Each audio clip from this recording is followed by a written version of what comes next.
Kapit-bisig ang buong puwersa ng Cuyo Municipal Police Station, katuwang ang iba't ibang ahensya ng pamahalaan sa pagsasagawa ng relief operation sa mga pamilyang nabiktima ng Bagyong Tino sa kanilang nasasakupan. Yan ang tinutukan ni Patrolwoman Lixen Ray Saweran.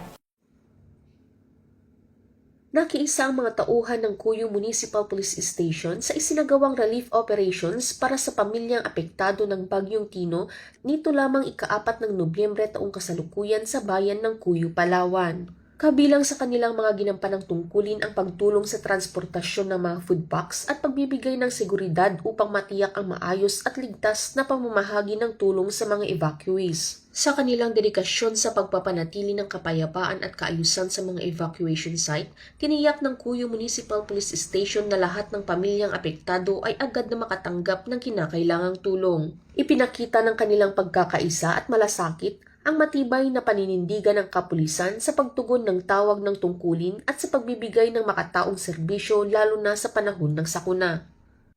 Mula dito sa Home of the Police Eco-Warriors, Calapan City, Oriental, Mindoro, ako ang inyong PNN correspondent, Patrolwoman Christine Lorenzo, alagad ng batas, tagataguyod ng Balitang Pulis.